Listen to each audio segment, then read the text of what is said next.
정부가 오늘부터 백신 접종과의 인과성이 불충분한 중증 환자에게 의료비를 지원하기로 한 가운데 6명이 첫 대상자로 선정됐습니다. 문재인 대통령은 오는 21일 열리는 한미 정상회담을 백신 생산의 글로벌 허브로 나아가는 계기로 삼을 것이라고 강조했습니다. 여야가 김호수 검찰총장 후보자 인사청문 일정을 놓고 다시 충돌하고 있습니다. 국민의힘은 현재 공석인 법사위원장 문제가 먼저 해결돼야 일정에 합의한다는 입장이지만 민주당은 두 사안을 연계해선 안 된다며 선을 그었습니다. 2살 입양아를 학대한 혐의로 구속된 양아버지는 당시 아이가 바닥에 쓰러질 정도로 심하게 폭행한 것으로 조사됐습니다. 또 양어머니는 뇌가 손상된 채 잠든 아이를 병원에 데려가지 않고 친정에 다녀온 것으로 드러났습니다. 신도시 개발 정보를 빼돌려 땅을 사들인 혐의로 전해철 행정안전부 장관의 전 보좌관 A씨에 대해서 구속영장이 청구됐습니다. 경찰은 부동산 투기 의혹이 불거졌던 민주당 양향자, 양이원영 의원에 대해서는 혐의가 없는 것으로 결론내고 불입건했습니다. 한강에서 실종된 뒤 숨진 채 발견된 고 손종민 씨의 친구 A씨가 억측과 명예훼손을 자제해달라며 첫 공식 입장을 밝혔습니다. 하지만 손 씨 아버지는 자기 변명에 불과하다며 의혹 해소에는 미흡하다고 일축했습니다. 비트코인 결제 중단을 선언한 일론 머스크가 이번엔 테슬라가 보유하고 있는 비트코인을 모두 처분할 수도 있다고 시사하면서 파문이 일고 있습니다. 비트코인을 비롯한 암호화폐들은 다시 급격한 하락세를 보였습니다. 뉴스큐 잠시 뒤에 뵙겠습니다.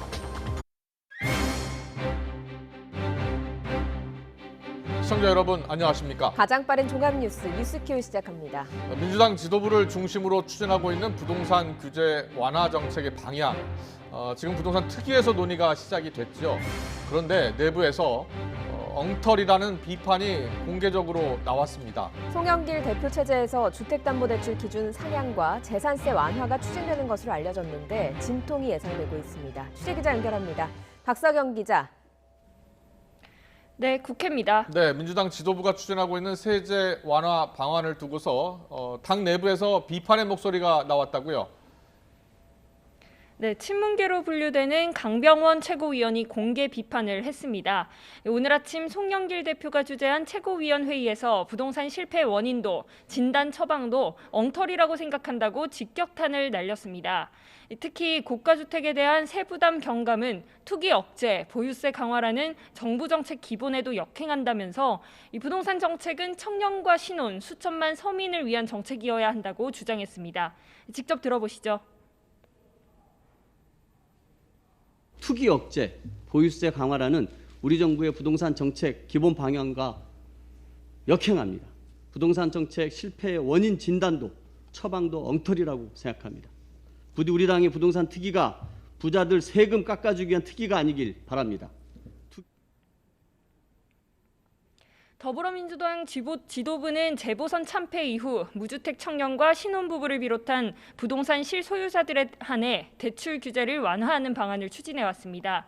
부동산 특위 차원에서 주택담보대출 비율, LTV를 대폭 확대하는 방안을 검토하고 다음 달 1일을 기준으로 부과되는 재산세 완화 논의도 속도를 내고 있었습니다. 하지만 이런 부동산 정책에 대해 공개적으로 반대 목소리가 나오면서 불협화음을 어떻게 조율할지가 송영길 대표의 과제가 됐습니다. 민주당 부동산 특위는 오늘 오후 2시 반부터 서울시 구청장들을 만나서 부동산 정책 현안에 대한 의견을 듣고 있습니다. 국민의힘 지도부도 첫 민생 행보로 반도체 생산 현장을 방문했습니다. 오후 2시부터 경기도 화성 삼성전자 반도체 생산 현장을 찾아 반도체 수급 상황을 확인하며 애로사항도 듣고 추후 지원 대책도 논의하고 있습니다. 네, 김호수 검찰총장 후보자 청문회를 앞둔 청문 전국도 살펴보겠습니다. 법사위원장 문제를 놓고 여야가 또다시 대치하고 있다고요. 네, 김호수 총장 후보자의 인사청문 시한인 오는 26일 전에 청문회가 열려야 하는데 아직 일정은 잡히지 않았습니다. 국민의힘은 공석인 법사위원장 문제부터 해결돼야 청문회 포함 향후 의사 일정을 진행할 수 있다는 뜻을 굳혔습니다. 반면 민주당은 두 사안을 연계짓는 건 부적절하다며 법사위원장직은 흥정할 자리가 아니라고 선을 그었습니다. 윤호중 원내대표는 법사위원장만 고집하는 투쟁 일변도의 국민의힘은 국난 극복과 민생 회복을 위해 빨리 일해주길 바란다고 말했습니다. 현재 법사위원장 자리는 전임인 윤호중 의원의 민주당 원내대표 선출로 박광원 의원이 내정된 상태입니다. 만일 5월 본회의에서 상임위원장이 선출되지 않는다면 현재 법사위 위원 구성으로 여당이 김 후보자의 인사청문회를 개최할 가능성도 배제할 수는 없습니다. 실마리가 보이지 않는 가운데 청문 전국 2라운드에서도 여야의 강대강 대치는 이어질 것으로 보입니다. 지금까지 국회에서 YTN 박서경입니다. 네, 국회 여야 지도부 예방에 나선 김부겸 신임 국무총리. 이 시각 현재 민주당의 송영길 대표를 만나고 있습니다. 네, 조금 전 있었던 예방 장면 직접 보시겠습니다. 김부겸 총리님, 먼저 제47대 총리에 취임하신 것을 축하드립니다. 김 총리님께서는 사선 국회의원과 행안부 장관을 역임하셨고 풍부한 경험과 경륜, 소신과 소통 능력을 두루 갖추신 분으로 평가받고 있습니다. 평소 통합과 타협, 신뢰의 정치를 추구하시면서 여야를 넘어 정치권 전반에 걸쳐 신망을 얻고 계시기도 합니다. 문재인 정부의 성공적 마무리를 뒷받침해 나갈 최적의 총리다. 저는 감히 이렇게 말씀드리고 싶습니다. 국민의 기대도 참으로 큽니다. 총리님께서 취임사를 통해 강조하셨다시피 이제 가장 시급한 과제는 민생입니다. 백신과 부동산이 가장 중요한 민생입니다. 이를 위한 철저한 방역관리와 백신 접종 가속화에 정부의 역량을 최우선적으로 투입하시리라 믿습니다. 당도 최선을 다해서 뒷받침하겠습니다.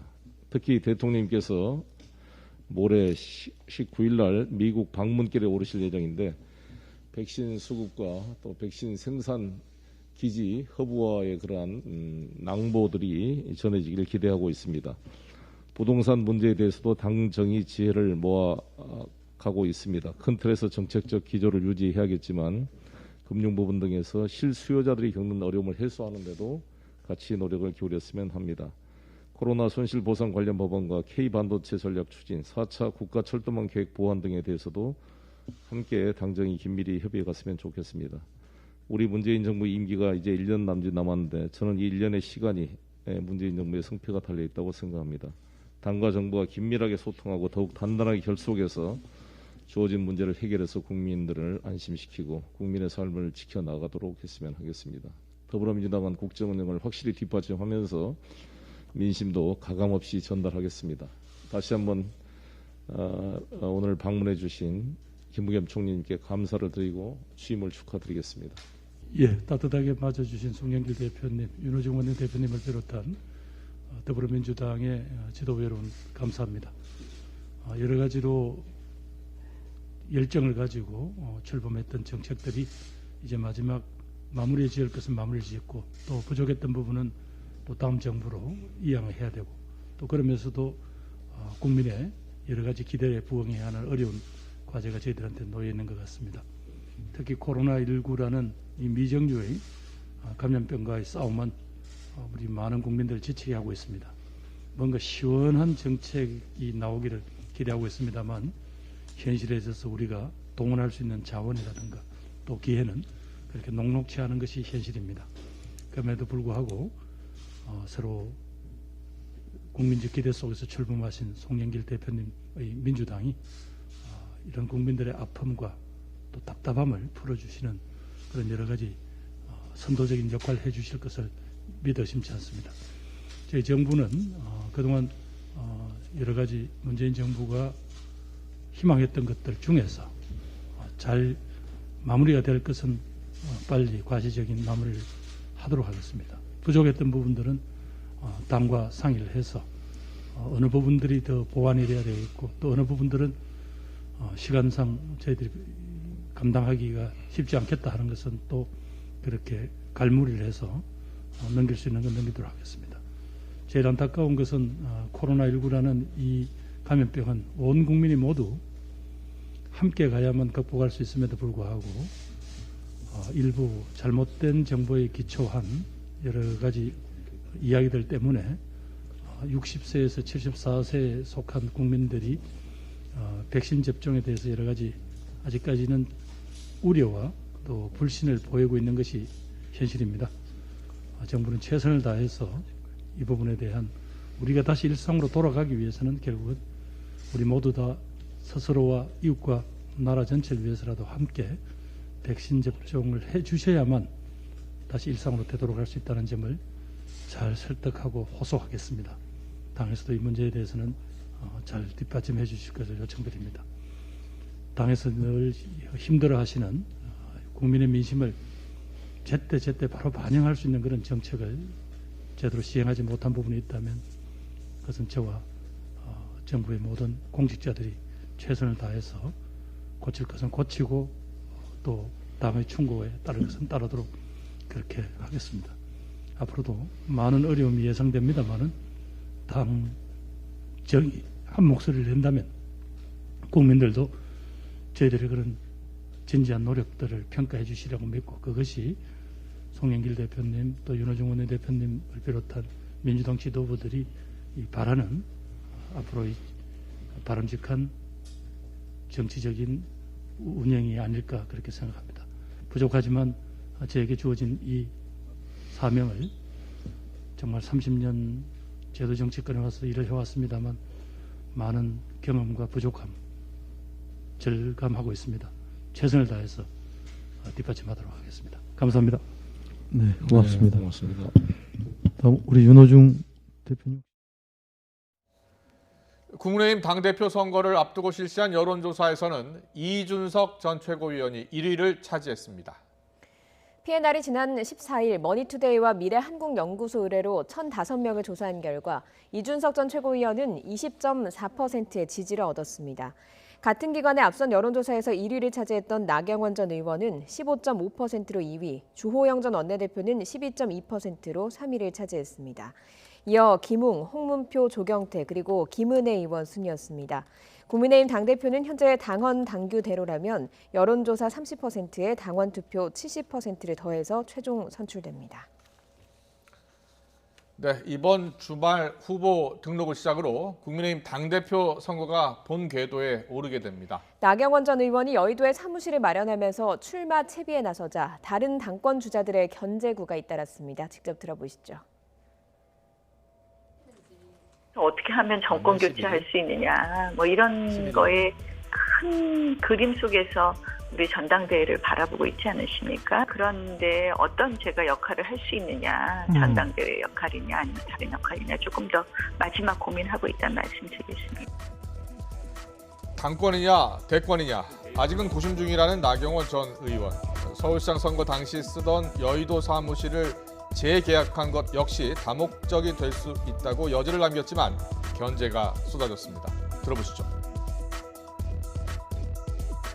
서울 당대표, 서울 원내대표 있을 때도 그렇게 성공적이지 못했어요. 지역 출신 지역이 한두 자리가 어디냐 가지고 논의하는 거야말로 정말 어찌 보면 좀스러운 일이죠. 네, 서울이 지역구였던 나경원 의원이 자유한국당 원내대표 일대를 언급하는 거겠죠. 김기현 원내대표가 울산 출신이니 당대표는 비영남권이어야 한다는 일각의 주장을 정면 반박하면서 나 전 의원을 의식했습니다. 초선 주자도 마찬가지였습니다. 이게 불과 2달 전에 서울시장 경선에서 낙마를 하신 분을 소환해야 할 만큼 이른바 중진그룹의 인재풀이 고갈됐다는 얘기가 아닐까 라는 차원에서 말씀을 드리고요. 그러나 힘들 땐 이게 새판짜기로 가야지 돌려막기로 가면 안 된다고 저는 생각합니다. 서울시장 경선도 떨어진 나 전 의원이 출마하면 과거 대 미래 대결 구도가 강화될 수밖에 없다는 지적인데요. 당내에서는 흥행에는 성공했다는 자평이 나오는 가운데 국민의힘 최종 당권 주자는 오는 22일 후보 등록에서 확정됩니다. 더불어민주당 대선 주자 가운데 한 명인 이낙연 전 대표가 이른바 지옥철로 악명 높은 김포 골드라인 출근길에 올랐습니다. 최근 정부가 김포에서 부천까지만 연결한다고 해서 이른바 김부선 논란으로 번진 GTS D노선 반발과 관련해서 김포 시민들이 직접 만나서 이야기를 들었는데요. 함께 보시죠. 네, 높은 혼잡도로 악명 높은 김포 골드라인 풍무역인데요. 더불어민주당 이낙연 전 대표, 김포 시민의 지하철 출근길 체험을 위해서 저렇게 열차에 올라탔습니다. 하지만 자리를 잡은 것도 잠시죠. 순식간에 몰려드는 인파에 뒤로 주춤주춤 밀려나다 이제 옴짝달싹하지 못하게 돼버렸습니다.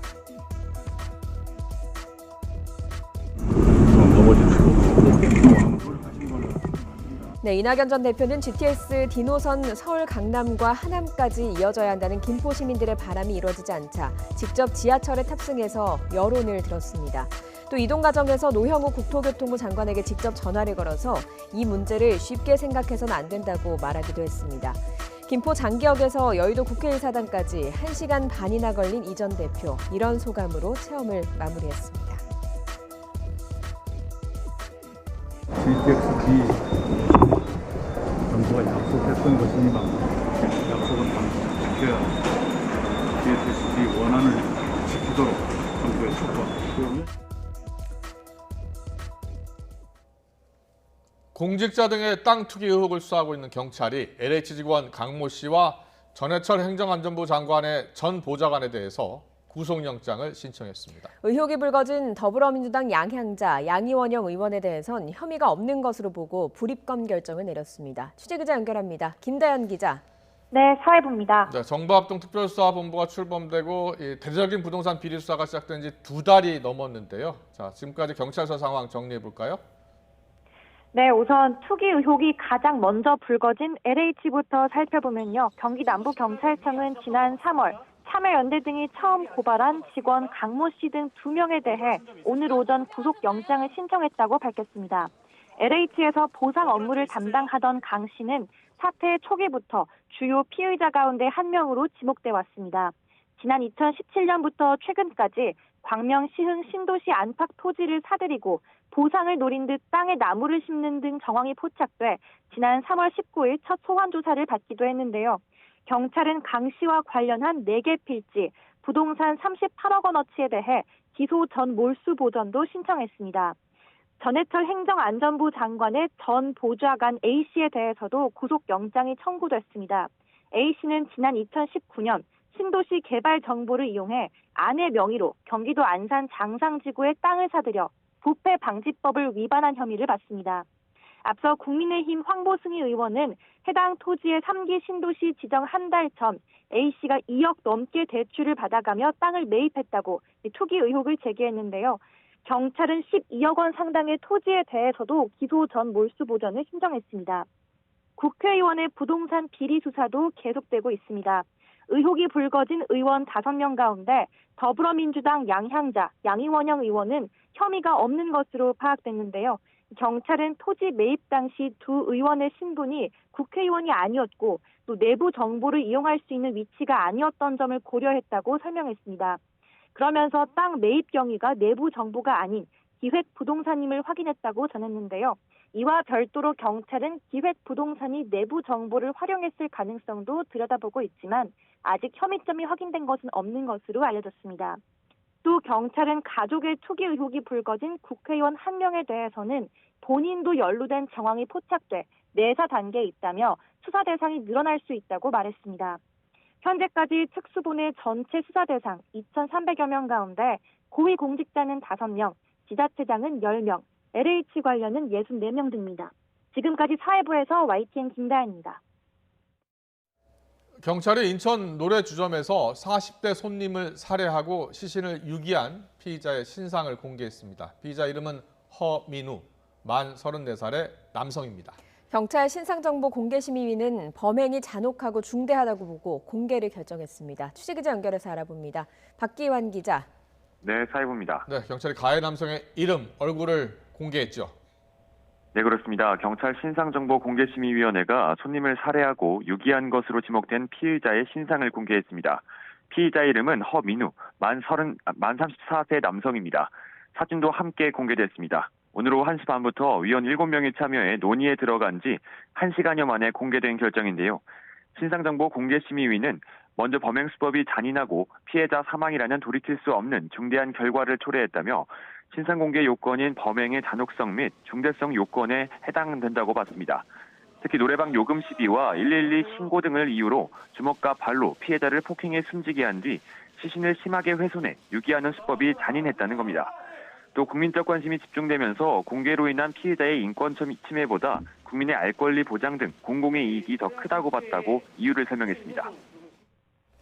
네, 현재 수사는 어떻게 진행이 되고 있습니까? 네, 앞서 피해자 허민우는 자신의 모든 범행을 자백했는데요. 경찰은 이제 숨진 피해자의 정확한 사인과 유기 과정 등을 확인하고 있습니다. 1차 부검 결과도 나왔는데요. 40대 피해자의 시신에서 턱뼈 골절과 출혈 등이 확인됐습니다. 다만 국립과학수사연구원은 정확한 사망 원인을 확인하기 위해선 추가 정밀 감정이 필요하다고 설명했습니다. 노래주점 업주 허민우는 지난달 22일 새벽 2시에서 3시 사이 인천시 중구 신포동 노래주점에서 40대 손님을 숨지게 하고 시신을 훼손한 뒤 유기한 혐의로 구속됐습니다. 허민우는 손님이 자신을 툭툭 건들다가 112에 신고했다며 화가나 주먹과 발로 여러 차례 때렸다고 진술했습니다. 특히 범행 이후 유기 과정이 치밀한 것으로 조사됐는데요. 허민우는 범행을 저지른 뒤 마트에서 락스와 봉투, 테이프 등을 샀고 이후 시신을 훼손해 자신의 차에 넣고 다니다가 CCTV가 없는 장소를 찾아 유기했습니다. 경찰은 범행 경위에 대한 추가 조사를 마친 뒤 이번 주 안으로 허민우를 검찰에 송치할 계획입니다. 지금까지 사회부에서 전해드렸습니다. 2살 입양 딸을 학대해 의식불명 상태에 빠뜨린 양 아버지는 당시 딸이 바닥에 넘어질 정도로 얼굴을 강하게 때린 것으로 조사됐습니다. 이 때문에 아이는 의식을 잃었고 뇌출혈까지 생겼는데 양부모는 자는 줄 알았다며 의식을 잃은 아이를 데리고 외출까지 했습니다. 취재기자 연결합니다. 신준명 기자. 네, 경기 남부경찰청입니다. 네, 이 양아버지가 2살 입양 딸을 지속적으로 학대한 정황이 구체적으로 드러났다고요? 네, 그렇습니다. 경찰 조사 결과 30대 양부 서모 씨가 2살 입양딸 A양을 학대한 건 모두 6차례입니다. 기간은 지난 4월 중순부터 지난 8일까지입니다.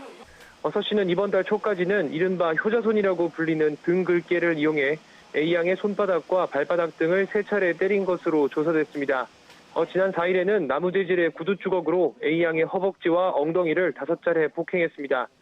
서 씨는 이틀 뒤에도 구두 주걱을 이용해 같은 부위를 3차례 때렸는데 당시 손바닥으로 얼굴을 때리기도 했다고 경찰에 진술했습니다. A 씨는 지난 8일 오전 11시쯤 A양의 얼굴을 4차례가량 때렸다고도 진술했는데 당시 서 씨는 A양이 바닥에 쓰러질 정도로 강하게 가격한 것으로 조사됐습니다. 경찰은 의료진 소견과 학대 정도를 토대로 지난 8일 서 씨의 학대 행위가 A양의 뇌에 심각한 손상을 입힌 것으로 보고 있습니다. 서 씨는 의자에 올라가지 말라고 해도 자꾸 올라가거나 울지 말라고 했는데 계속 우는 등 A양이 말을 듣지 않고 칭얼거려 학대했다고 진술했습니다. 경찰 조사 결과 서 씨는 지난 3월 초 자신의 친자녀 가운데 첫째부터 셋째까지 모두 3명의 손을 등글개로 각각 한 차례씩 때리기도 한 것으로 확인됐습니다. 경찰은 서 씨를 아동학대 처벌법상 중상해 혐의와 아동복지법상 신체적 학대 혐의로 오늘 검찰에 송치했습니다. 서 씨는 유치장을 나서며 아이에게 미안하다는 말을 남겼습니다. 더 하실 말씀 없으세요? 죄송합니다. 마지막으로 아이에게 할 말 없으십니까? 미안하고 죄송합니다. 네, A양이 쓰러진 당시 양부모는 바로 병원에 데려가기는커녕 외출을 했다고요. 네, 그렇습니다. A양은 지난 8일 양부의 폭행으로 의식을 잃은 상태였습니다. 그런데 양모 30대 최모 씨는 아이가 잠든 줄 알았다고 경찰에 진술했습니다. 서 씨 부부는 심지어 의식이 없는 아이를 안고 인근 외갓집에도 1시간가량 다녀온 것으로 조사됐습니다. A양의 앓는 소리를 들은 서 씨 부부는 폭행 이후 6시간이 지난 뒤에야 A양을 인근 병원에 데리고 갔습니다. 뇌손상이 심각했던 A양은 인근 대형병원으로 옮겨져 수술을 받았습니다. 이 과정에서 온몸 곳곳에 멍자국이 있는 것을 발견한 의료진이 경찰에 신고하면서 서 씨 부부의 범행이 드러나게 된 겁니다. 네, 집안에서 이뤄진 학대인데요. 가족들은 이 같은 학대 행위를 몰랐던 겁니까? 양모는 알고도 모른 채 했지만 친자녀들은 몰랐습니다. A양에 대한 서 씨의 학대는 집 안방에서 이뤄졌습니다. 이 탓에 친자녀들은 서 씨의 학대 사실을 알아차리지 못했습니다. 다만 양모는 A양을 씻기다 몸 곳곳에 난 멍자국을 발견하면서 남편의 학대 사실을 인지한 것으로 조사됐습니다. 하지만 남편의 학대를 적극적으로 제지하지 않고 다친 입양딸을 병원에 데려가는 등 적절한 치료도 받게 하지 않았습니다. 결국 양모도 아동복지법상 방임 혐의로 검찰에 불구속 송치됐습니다. A양은 여전히 의식불명 상태로 중환자실에서 치료를 받고 있습니다. 경찰은 지자체와 의료비 지원을 협의하고 있습니다. 또 아동보호 전문기관 등과 함께 서 씨 부부의 친권 박탈 신청을 검토하고 있습니다. 지금까지 경기 남부경찰청에서 전해드렸습니다. 한강에서 실종되었다 숨진 채 발견된 고 손정민 씨 사건과 관련해서 친구 측이 처음으로 입장문을 내고 여러 의혹에 대해 조목조목 해명을 했습니다. 이에 대해 소 씨의 아버지는 자기 변명에 불과하고 의혹 해소에도 전혀 도움이 되지 않는다고 비판했습니다. 김대겸 기자입니다. 그동안 숱한 의혹과 억측에도 굳게 입을 다물어 온 친구 A씨 측이 변호인을 통해 처음으로 입장을 밝혔습니다. 고 손정민 씨가 숨진 채 발견된 지 17일 만입니다. A씨 측은 입장문을 통해 고인을 추모하고 유족의 슬픔을 위로하기 위해 그동안 입장 발표를 미뤄왔다고 설명했습니다. 하지만 과도한 신상 털기와 허위사실 유포 등으로 정상생활로 복귀하는 게 힘들어질 것 같다며 16가지 의혹을 찍어 해명했습니다. 먼저 신발을 버린 이유에 대해선 밑창이 닳아떨어질 정도로 낡았고 토사물까지 묻어 있어서 다른 쓰레기들과 함께 버린 거라고 설명했습니다. 또 신발을 보관하란 말을 듣지 못했고 당시 사안의 심각성을 잘 몰랐다고 덧붙였습니다. 유력 인사가 개입됐다는 의혹 역시 A씨 아버지의 직업이 유력 인사와 거리가 멀고 어머니 역시 전업주부라고 강조했습니다. 또 골든 건과 관련한 대화 내용은 평소 A씨와 손 씨가 가수 골든의 음악 장르를 좋아해 관련 대화를 나눈 것으로 추정된다며 의대 성적 관련 의혹에 대해서도 반박했습니다. 입장문이 전해지자 고 손정민 씨의 아버지는 즉각 반박에 나섰습니다. 손 씨는 YTN과의 통화에서 사과 한마디 없이 언론을 통해 이뤄진 입장 발표에 불편한 기색을 내비치며 내용 역시 자기 변명에 가깝다고 비판했습니다. 그러면서 아들의 죽음을 둘러싼 숱한 의혹을 해소하는데 이번 입장문은 전혀 도움이 되지 않는다고 지적했습니다. 기존에 했던 거랑 뭐 특별하게 다른 거 없고 경찰 조사하고 비슷한 내용을 말을 맞춘 것 같고 뭐 근본적인 궁금증 해결에는 큰 도움이 안 되는 것 같아요. 이런 가운데 경찰은 정확한 사건 경위를 규명하기 위해 실종 당일 행적과 관련한 증언 확보와 A씨의 휴대전화 수색에 주력하고 있습니다. YTN 김대겸입니다. 네, 지금 보신 것처럼 고 손정민 씨의 친구 측의 해명이 나왔습니다만 논란은 계속 이어지고 있습니다. 이웅혁 건국대 경찰학과 교수와 함께 좀 더 자세히 짚어보겠습니다. 어서 오십시오. 어서 오세요. 안녕하십니까. 이 A씨 측, 그러니까 손정민 군의 친구 A씨 측의 입장이 그동안 나오지 않았잖아요. 네. 처음으로 나왔습니다. 그런데 상당히 자세해요. 17페이지 분량입니다. 먼저 친한 친구 사이였느냐 아니었느냐가 논란이었는데 이제 친한 친구였다라고 주장하고 있는 거죠? 네, 지금 그 내용을 우리가 가만히 들여다보게 되면 예. 해외 여행도 같이 가고 또 국내 여행도 같이 가고 그 심지어 그 독서실도 함께 사용하면서 공부를 함께 잘 하는 상당히 그 친한 관계였다라고 하는 입장을 이 부모 측에서 그 얘기를 하고 있는 것 같습니다. 또 한편으로 그 봐서는 이 상황이 혹시 다른 이유 때문에 이런 것이 있었을 것은 아니냐, 즉 범죄와 연루 가능성에 대한 하나의 추측이 분명히 그 있었던 상황 아닙니까? 그것에 대한 하나의 그 반증 아닌 이런 성명으로서의 그 상당히 그 친했다. 따라서 이를테면 혹시 시기심이라든가 또는 보이지 않는 악감정이라든가 이런 것에 의한 나름대로의 추측 같은 것이 이 네티즌들에 있었기 때문에 이 부분은 그 결코 아니었다. 즉 바꿔 얘기하면 정말 친한 이런 그 관계에서 우리가 알지 못하는 어떤 그 사고 때문에 이런 것이 생긴 것이다라고 하는 그런 상황을 먼저 얘기하고 싶은 이런 친구 A 씨의 부모 입장이 아니었던가 그 생각이 되는데요. 어쨌든 간에 또 학교 생활과 관계에 대해서도 예를 들면 혹시 무슨 시험 문제 또는 성적 간의 알력 이것도 아니라라고 하는 취지의 또 설명도 함께 있었습니다. 이런 등을 그 종합해 보게 되면 우리가 잘 모르는 사회적 관계의 갈등 때문에 이 사건이 생긴 것은 아니다라고 하는 나름대로의 그 설명을 하는 것으로 해석이 되는 거죠. 입장문을 쭉 보면 친구는 그 술에 상당히 많이 취해서 기억이 잘 안 나는 부분이 많다 이렇게 이야기를 하고 있는데 사건 당일에 그 손 씨가 없어진 걸 알고 지금 그 친구의 부모가 현장을 새벽에 찾지 않았습니까? 그때 그 새벽 시간에 왜 그 손정민 씨 부모에게 전화를 걸지 않았냐라고 했을 때 새벽이라 결례인 것 같다라고 했는데 이 부분이 상당히 좀 의혹이 남는 부분이기도 하거든요. 어떻습니까? 네, 그래서 이제 그 부분과 관련된 설명도 그 있었던 것 같습니다. 즉 그날 이 친구 A 씨의 주거지에서 화재가 발생을 했다. 따라서 그 소방관들이 가가호 방문을 하면서 깨우는 과정이었기 때문에 이 친구 A 씨의 부모 역시 4시 15분경 그대로 깨어 있는 이런 그 상태였다. 그런데 그 시간 조금 지나고 나서 친구 A 씨가 들어와서 그야말로 만취한 상태에서 손모 씨가 어디 갔는가에 대한 제대로 된 얘기도 못하다 보니까 그래서 직접 찾으러 나간 것이고, 다만 이 시간이 그 새벽 시간대이기 때문에 손모 씨의 부모님한테 직접 전화를 하는 것은 좀 예의가 아닌 것 같기 때문에 움직였고, 다만 이때 운전을 한 것이 그 친구 A 씨의 어머니가 운전을 하게 된 것에 대한 설명도 있었던 것 같습니다.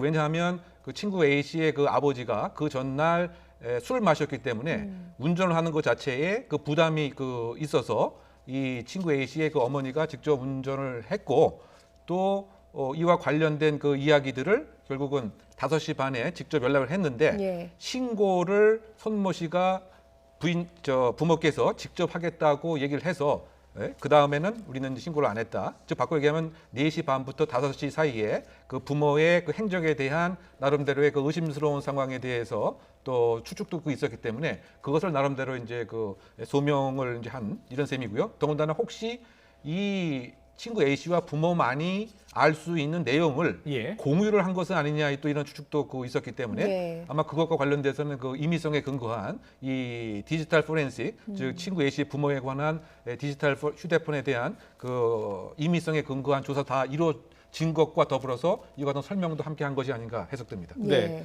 하지만요, 이 손 씨 아버지는 이해할 수 없다, 궁금증이 안 풀렸다, 여러 가지 이야기를 하고 계십니다. 특히 왜 사과하러 오지 않았냐, 여기에 대해서도 강하게 불만을 제기했거든요. 손 씨 아버지 입장에서 이해가는 측면도 많아요. 네, 그 부분이 이제 제일 이제 석연치 않게 계속 그 손모 씨의 부모께서 생각을 하는 것이죠.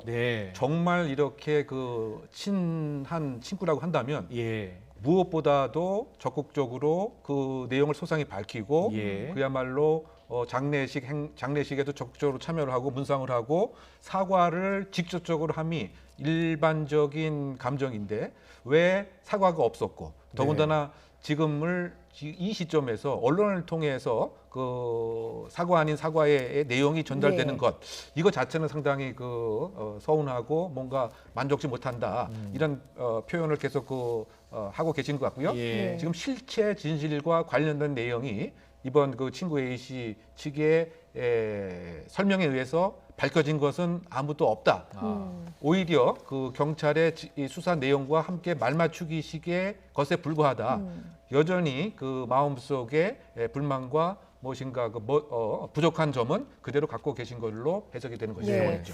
경찰 수사가 계속 진행이 되고 있으니까 일단 가장 집중해서 봐야 될 것이 일단 40분의 행적입니다. 그 부분에 대해서 아직까지 수사가 이루어지지 않고, 그러니까 제대로 밝혀지지 않고 있지 않습니까? 어떤 점에 좀 초점이 맞춰져야 양쪽 모두 의혹이 해소되겠습니까? 결국 이제 그 약 42분간의 그 동선, 행적, 움직임에 대한 영상 정보라든가 구체적인 목격자의 진술이 새롭게 나와야 하는 그럴 그 과제입니다. 그렇죠. 그런데 그것이 여전히 만약에 없다라고 한다면 이 사건 그 자체가 범죄와의 연관성이 있는 것인지, 아니면 단순 실족사인지, 아니면 과실에 의한 사고인지, 그 어느 것도 사실은 해결하지 못하는 상태로 마무리될 가능성을 배제할 수 없는 것이죠. 그러다 보니까 아마 그 오늘 오전 그 국회에서 이제 경찰청장의 그 답변도 국민들이 이런 부분에 대해서 신뢰를 갖지 못하기 때문에 모든 가능성을 열어놓고 계속적인 수사는 계속하겠다, 이런 입장을 밝혔습니다만,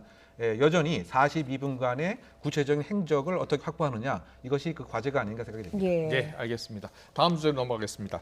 2살 입양아 폭행 사건, 이 경찰 수사 결과 아주 잔혹했던 상황이 공개가 됐습니다. 이 양아버지라는 사람이 이 2살밖에 안 된 이 입양아를 아주 심하게 때렸나 봐요. 네, 그러니까 지금 친자식이 4명이 있고요. 또 1명을 그 입양을 했습니다. 2살에 이제 불과한데요. 그 4월 초부터 이제 5월 8일까지 현재까지 수사에 의하면 6회의 심각한 그 폭행을 했다. 근데 그것이 처음에는 이 손, 발 여기부터 이제 시작이 됐는데 점차 그 강도가 높아진 거죠.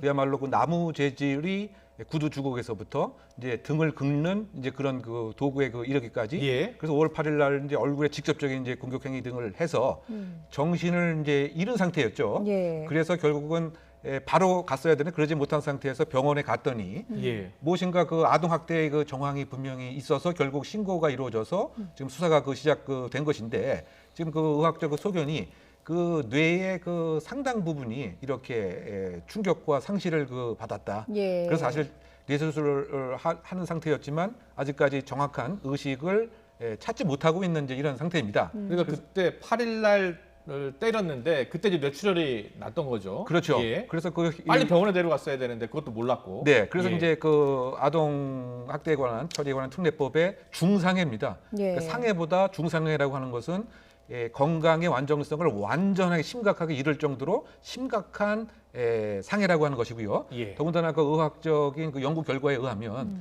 이러한 영유아 같은 경우에는 가볍게 그 머리를 흔드는 예. 요 행위만으로도 뇌가 심각하게 그 손상이 당한다. 그렇죠. 이러한 이제 예. 결과가 있습니다. 네. 그것을 그 쉐이큰 베이비 신드롬이라고 얘기를 해서 그야말로 엄격하게 재단하는데 예. 지금 성인이 그야말로 공격 행위를 또 더군다나 얼굴을 향해서 2살짜리라고 하면 뭐 몇 킬로도 안 되는데 네. 그러니까 그 중상해라고 하면 끔찍한 범죄가 또 생겼다 이렇게 요약이 되는 것이죠. 네. 지금 이렇게 아이를 다치게 하고요. 아이 4명을 키웠으니까 분명히 아이가 어떤 상태인지 알았을 것 같은데 자는 줄 알고 외출을 했다라고 했거든요. 어떻게 보면 방치를 했다고 볼 수 있는데 이럴 경우에는 혐의가 좀 추가될 수가 있습니까? 이제 그 부분이 사실은 이제 그 보호를 할 보증적 지위가 있습니다. 이게 예. 뭐냐면 부모의 그 입장에서는 이 아이들의 건강 상태 예. 또는 발육 상태 이것을 늘 신경을 써야 될 그야말로 보증인적 지위가 있는데 예. 그와 같은 의무를 그야말로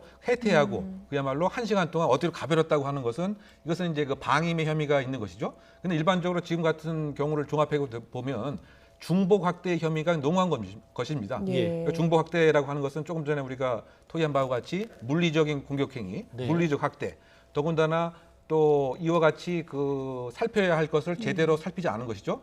방임의 그 혐의. 네. 또 모르긴 몰라도 예를 들면 그 4명의 아이들한테는 따스한 감정을 이렇게 표현했는데 한 명한테는 그렇지 않았다고 하면 정서적 예. 학대.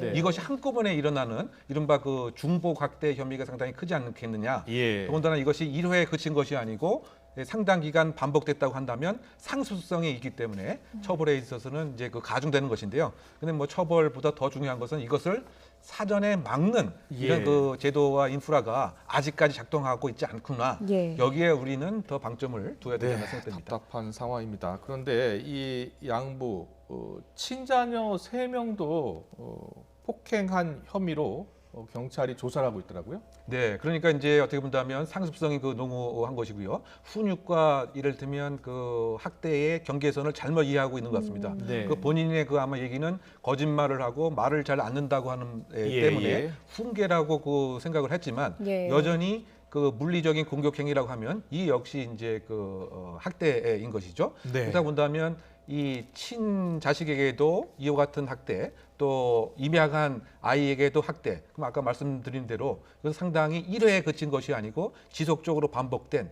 습벽이 있다. 상습성이 농후하다. 예. 그래서 가중처벌의 대상의 형의 가중 요소가 아닌가 생각됩니다. 네. 2살 입양아 지금 10여일째 깨어나지 못하고 있다고 합니다. 너무 안타까운 상황입니다. 예. 철저한 수사를 통해서 좀 엄벌에 처해야 될 것 같습니다. 지금까지 이웅혁 건국대 경찰학과 교수와 함께했습니다. 잘 들었습니다. 고맙습니다.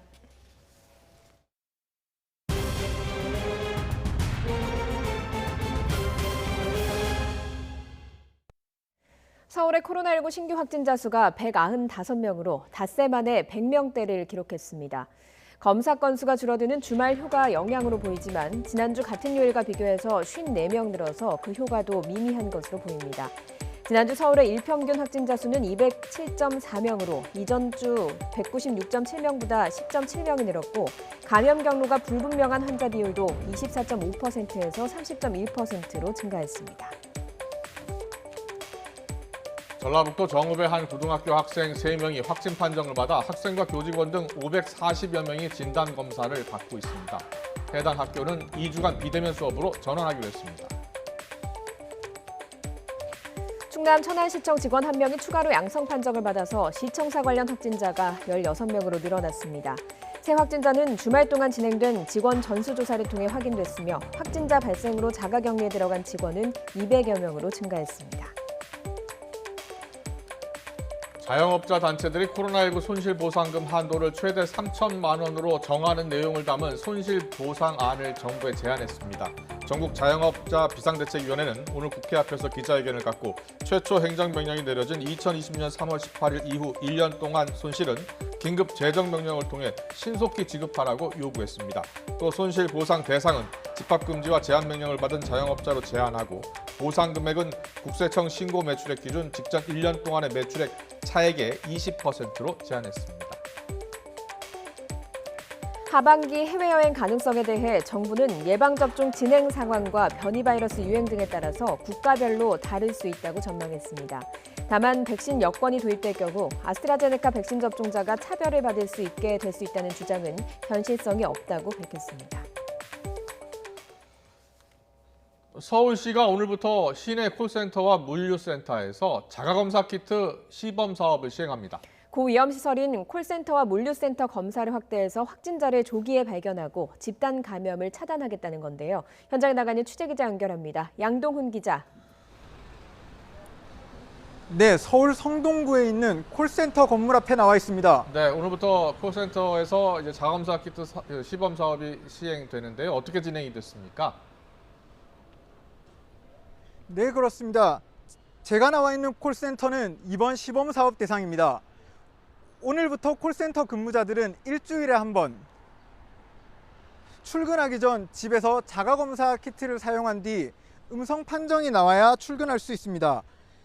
자가검사에서 음성 판정이 나온 경우 출근한 뒤 사용한 키트를 밀봉한 상태로 방역 책임관에게 제출하면 됩니다. 양성이 나올 경우 회사로 출근해서는 안 됩니다. 방역 책임관에게 신고한 뒤 보건소를 방문해 PCR 검사를 받아야 합니다. 이번 시범 사업에 참여하는 콜센터는 291개소, 23,500여 명입니다. 서울 시내 콜센터 근무자 64,900여 명 중 36%가 참여합니다. 이번 시범 사업은 다음 달 18일까지 5주 동안 진행될 예정입니다. 네, 물류센터에서도 자가검사 키트 시범 사업이 시행된다는데 콜센터와는 어떤 차이가 있습니까? 네, 물류센터 자가검사는 콜센터와는 조금 다른 방식으로 진행됩니다. 매일 근무자가 바뀌기 때문에 집이 아닌 현장에서 코로나 검사를 실시합니다. 현장 자가검사 장소는 근무 장소와 떨어져 있고 자연환기가 잘 되는 공간에 마련해야 합니다. 물류센터 시범사업 참가자는 서울 복합 물류센터 안에 있는 18개 센터, 근무자 6,200여 명입니다. 서울 시내 물류센터 종사자의 63%에 해당합니다. 서울시는 이번 자가검사 키트 시범 도입 사업이 방역수칙 완화와는 별개라며 콜센터와 물류센터 근무자들은 계속 방역수칙을 준수해야 한다고 밝혔습니다. 서울시는 기숙학교에도 자가검사 키트를 도입하는 방안을 관계기관과 협의 중이라고도 밝혔는데요. 이번 시범 사업과 임상시험 등을 통해 효과를 평가한 뒤 다양한 활용 방안을 검토할 예정입니다. 지금까지 서울 성동구에 있는 콜센터 앞에서 YTN 양동훈입니다.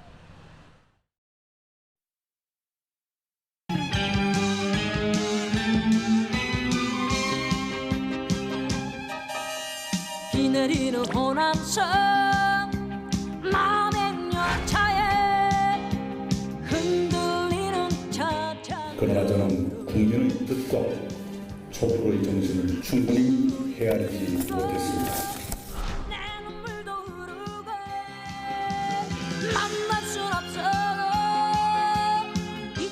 저는 앞으로도 영원히 몸이 어디든지 간에 마음은 전라북도와 함께한다.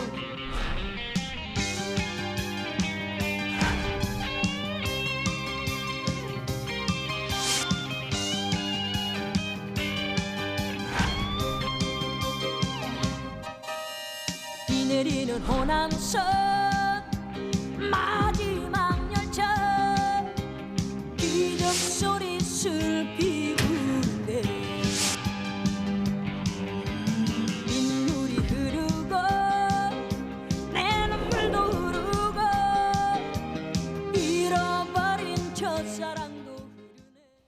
네, 5.18 민주화운동 41주년을 하루 앞두고 여권 대선 잠룡들이 광주로 총 집결하고 있고 또 자명 중인 윤석열 전 검찰총장도 5.18 관련 메시지를 내놔서 눈길을 끌고 있습니다.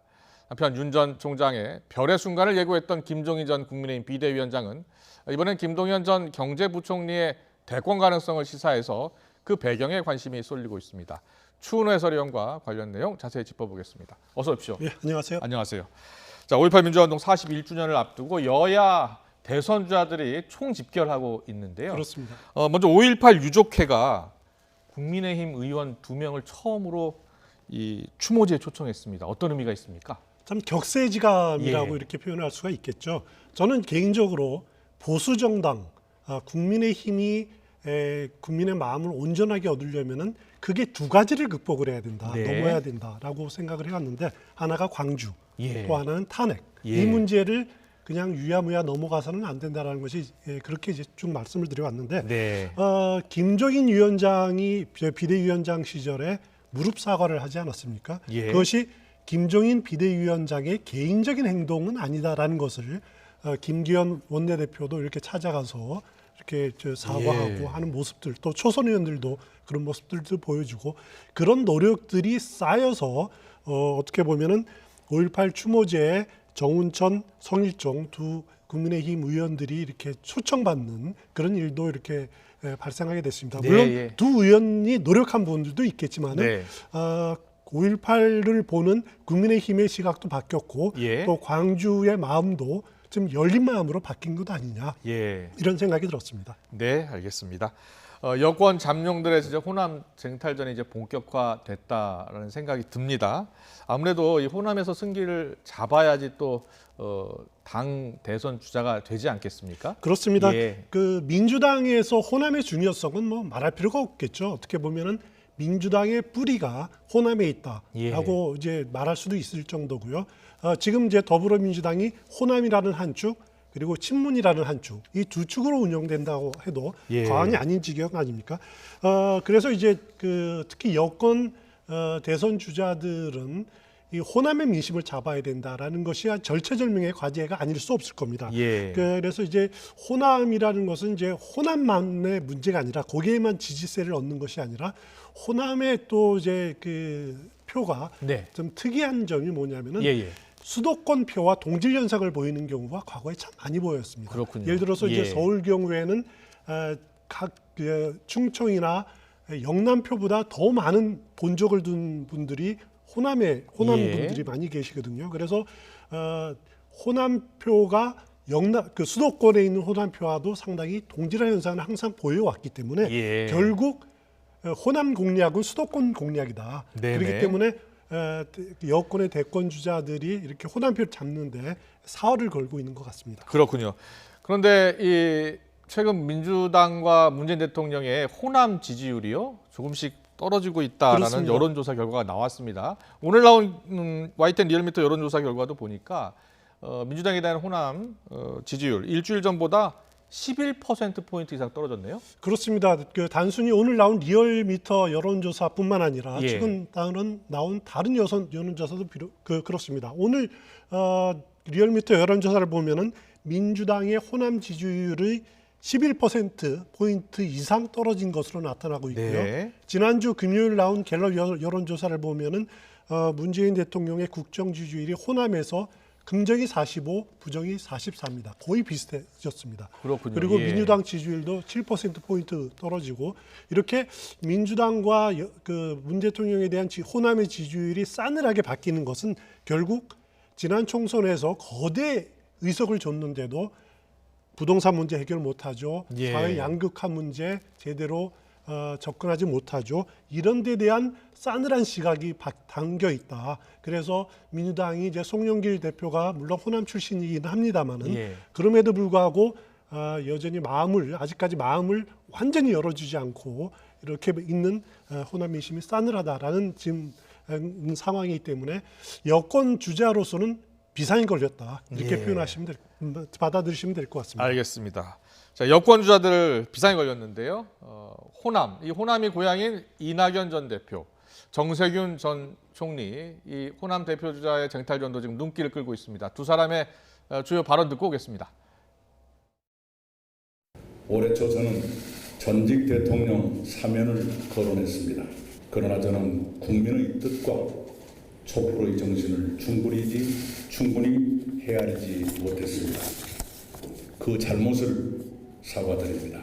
시대의 변화와 국민의 요구를 헌법이 수용해야 할 때가 이미 지나고 있습니다.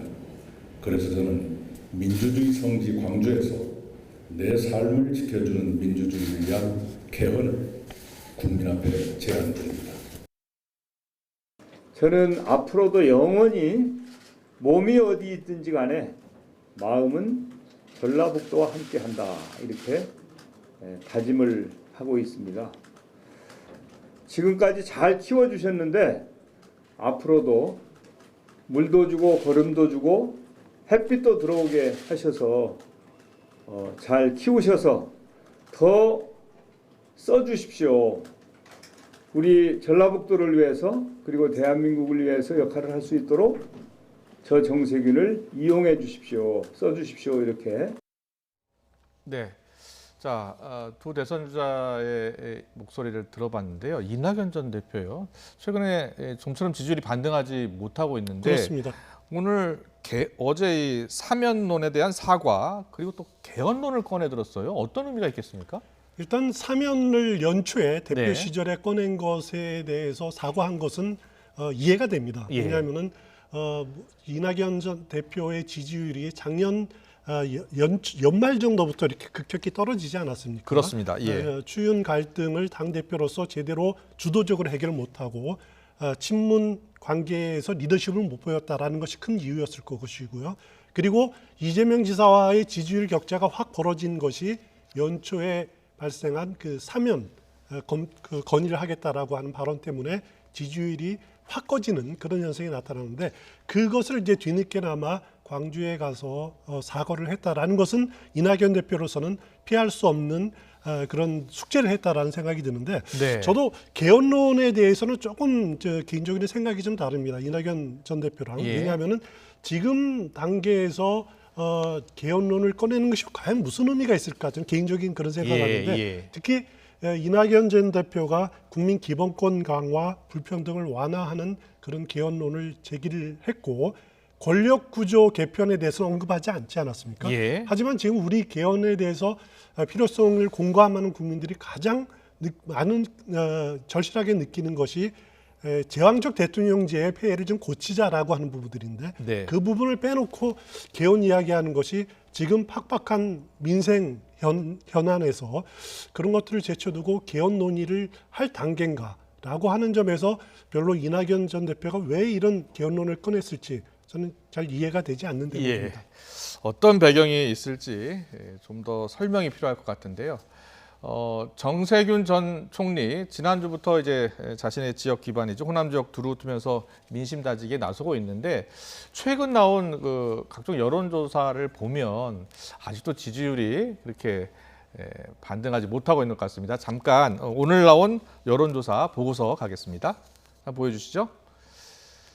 네, 지금 준비가 안 됐다고 하는데요. 오늘 나온 여론조사를 보면 TBS 조사인가요? KSOI 조사인데 이재명 지사가 39.2%고요. 이낙연 16%, 윤석열 14.3, 정세균 9.7.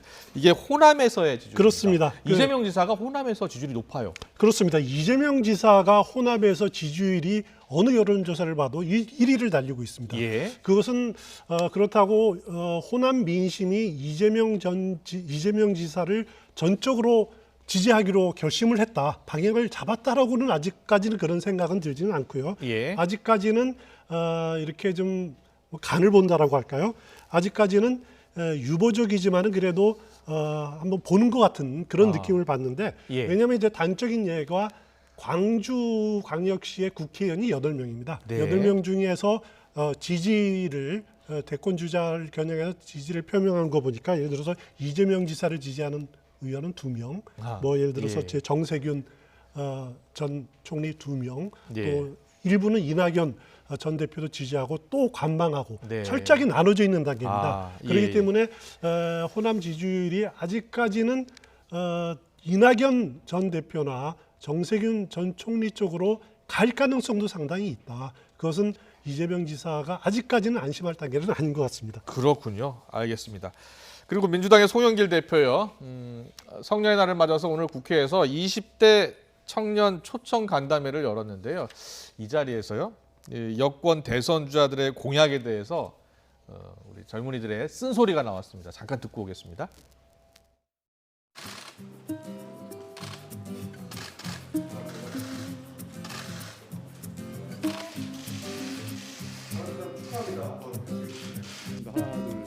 축하합니다. 자, 성인이 되신 거 축하드립니다. 네.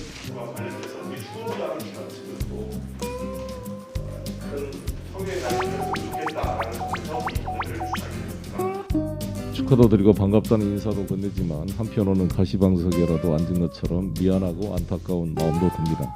우리의 현실이 여러분들이 마음껏 희망을 얘기하고 앞날의 계획을 세우는 데 전념하기 힘들다는 것을 저도 잘 알고 있기 때문입니다. 예전엔 친구들끼리 너 자유한국당 지지하냐? 라고 놀리곤 했었습니다. 그런데 요즘엔 그런 이야기를 잘 안 하는 것 같습니다. 오히려 요즘엔 너 더불어민주당 지지하냐? 가 조롱과 비하의 이야기가 돼버린 것 같습니다.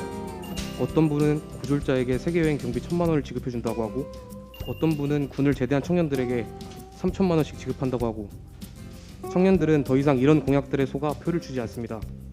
저희 청년들은 일어나는 문제 속에서 정의와 공정이 바로 서기를 바랄 뿐입니다. 네, 민주당이 재보선 참패 후 청년들을 위한 대책이다라고 내놨습니다만 우리 청년들이 그 대책을 어떻게 보고 있는지 알 수 있는 그러한 발언이었습니다. 그렇습니다. 예. 송영길 대표에게 이런 청년들의 반응이 아마 약이 됐을 겁니다. 예. 상당한 반응이 약이 됐을 겁니다. 요즘 청년들은 이렇게 나왔습니다마는 정당에 상관 않는다. 합리적인 대안만 제시하고 그 대안이 나에게 유익하다면은 또 약속을 지킬 수 있으면 그 대안에 약속을 지킬 수 있는 정당 후보라면 누구라도 찍겠다라는 것이 청년들의 마음 아니겠습니까? 네. 어떻게 보면 이념에서 자유롭지만은 공정 문제에 대해서는 민감한 그런 세대들인데 예. 민주당이 앞으로 내놓을 이제 부동산 대책이라든가 일자리 대책 이런 것에서 좀 이런 청년들의 그 욕망들, 욕구들 충실히 반영을 했으면 좋겠습니다. 가령 부동산 문제, 주거 문제에 대해서 지금 정부 여당의 약속이 몇 년 뒤에 청년 주택도 생기고 공공임대주택 때 많이 들으니까 거기 들어가 살면 될 것 아니냐라는 것 아닙니까? 네. 하지만 청년들이라고 왜 자기 집을 가지라는 번듯한 아파트 갖지 말라는 그런 법이 어디 있습니까? 그런 욕망조차도 투기로 몰아붙이고 청년들도 잘하면은 나도 노력하면 집을 가질 수 있다라고 하는 공약들, 정책들을 만들어주는 것이 지금 민주당한테는 절실하게 필요한 부분들이 아니냐. 네. 오늘 모임이 그런 이제 송영길 대표에게도 그런 자극제가 됐으면 좋겠다 그런 생각이 들었습니다. 네, 20대 청년 초청 간담회 자주 열어야 될 것 같아요. 그렇습니다. 네, 자주 듣고요. 제대로 된 대책 내놔야 됩니다. 그리고 오늘 김종인 전 비대위원장이 또 인터뷰를 했는데요. 여기서 여당 여러 주자 가운데 이재명 지사가 제일 위협적이다 이렇게 평가를 했습니다. 그렇습니다. 이재명 지사하고 제가 찾아보니까 김종인 전 위원장하고 이재명 지사가 몇 년 전에 같이 영화도 보고 이랬더라고요. 덕혜옹주도 같이 한번 보고 그리고 서로 격려하고 이런 자리가 있었는데 김종인 위원장이 아마 이재명 지사에 대한 시각이 이럴 겁니다. 민심을 참 빨리 파악한다. 정무 감각이 굉장히 뛰어나다. 또 표현을 직설적으로 하고 행동은 민첩하게 한다. 거기다가 오늘 인터뷰에서 이재명 지사가 위협적인 사람이 될 것이다 라고 한 것은 그 기본소득 문제 때문에 그렇습니다. 기본소득 문제 요즘 양극화가 보다 심해지는데 내년 대선에서 기본소득 문제가 이슈로 등장할 수 있다. 그러면 그럴 경우 이재명 지사가 아주 유리한 고지가 아니냐. 빅3란 말보다도 김종인 위원장에게는 그 이재명 완톱인 것으로 이렇게 머릿속에 정리가 돼 있는 것 같습니다. 그렇군요. 알겠습니다.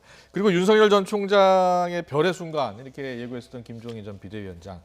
오늘은요. 김동연 전 경제부총리도 좀 주목해야 한다 이렇게 얘기했습니다.